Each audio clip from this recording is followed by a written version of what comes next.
Hey everybody, welcome. My name is Kevin Jones and this is the Beginning Hunter video series here on YouTube. My goal with this program is to educate you and inform you on everything you're going to need to know about becoming a new hunter.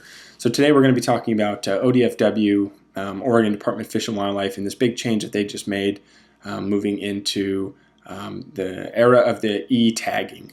So on Google you're going to type in myodfw.com.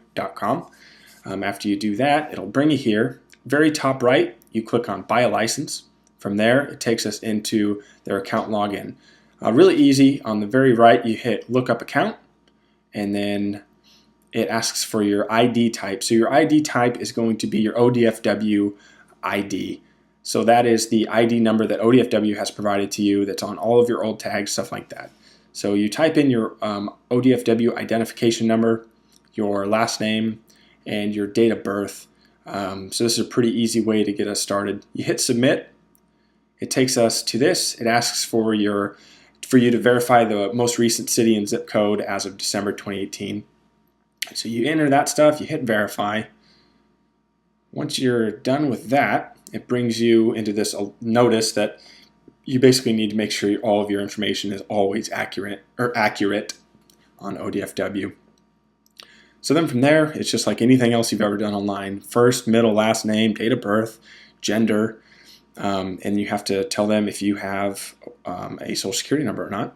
So you hit next. We get into the residency section, your name, or excuse me, your address, zip code, and then it also asks how long you've been a Oregon resident. So when you're done with that, you have the option to tell them if you are a member of the Uniformed Services or not. It's optional. You don't have to tell them. And then you have to say that the information you're telling them is true and that you could prove it to ODFW or law enforcement if they ask. So after that, best way to contact you, make sure you give them a legitimate email because it's going to be tied to this. You can add a phone number, which they can or cannot text you depending on if you want them to by clicking this tab right here. If you don't, that's fine. They won't cry. Your preferred tag validation method is kind of the new big change. E-tagging, which is electronic tagging, or paper tagging. Paper tagging are the old school tags. E-tagging is tagging it with your smartphone. We'll be getting into that in a separate video. Important to note, you can only make a change once a year. So you choose a really cool username and give it a password. You have to tell them if you are or are not a convicted felon.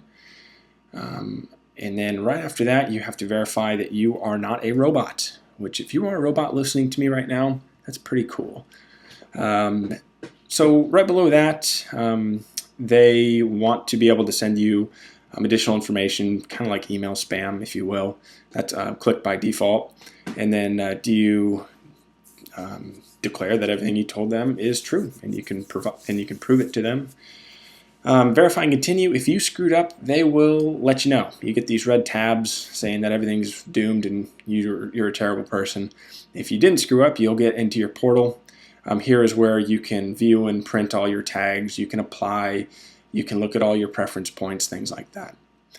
So that was a really crash course. If you have additional questions that weren't covered in this video, just do me a solid and just leave a comment so that way I can keep track of all this stuff and get back to you. I will get back to you. If this was not useful, let me know too. Like, subscribe, comment. I'm going to be doing a lot of these, and yeah. Again, my name is Kevin Jones, and this is the Beginning Hunter video series here on YouTube. We'll see you next time. Thanks.